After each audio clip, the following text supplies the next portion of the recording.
Des rumeurs de confinement et de couvre-feu ont circulé hier soir sur les réseaux sociaux. De nombreuses personnes ont d'ailleurs pris le train pour fuir la région parisienne. Le point dans un TGV Paris-Montpellier avec notre reporter David Bobin. C'est une atmosphère un petit peu particulière dans les wagons. Les gens sont à droite et à gauche. Ils évitent de se mettre à côté. Certains portent des masques, d'autres ont des écharpes autour du cou. Personne n'ose réellement se parler, les gens ne se regardent pas, ils s'ignorent en se comprenant aussi. Nous avons tous l'impression d'être un petit peu dans le même bateau, dans la même galère. Ces gens qui étaient à Paris, qui ont essayé de partir avant de se retrouver bloqués, parce que je pense que c'est la crainte de tous les Parisiens, c'est de se retrouver bloqués dans des petits appartements, d'être obligés de rester à Paris alors qu'ils n'ont pas de travail, pas d'amis.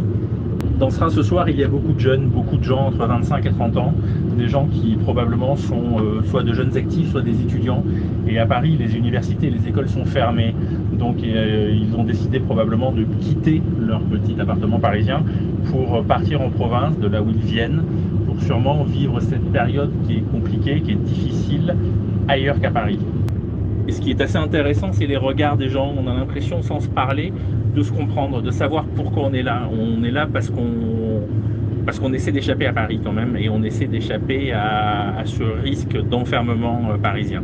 C'est quand même très particulier le TGV ce soir parce que les annonces ont été faites au micro comme d'habitude, mais on nous prévient tout de suite qu'il n'y a pas de restauration à cause du virus. Des bouteilles d'eau ont été placées à quelques endroits dans cette rame. Il n'y a pas de contrôle pour éviter les contacts humains et il est tout de suite annoncé qu'il y a beaucoup de places libres dans ce TGV et qu'on invite les gens à se déplacer et à se mettre le plus loin possible les uns des autres. Donc il y a une vraie volonté qu'on s'écarte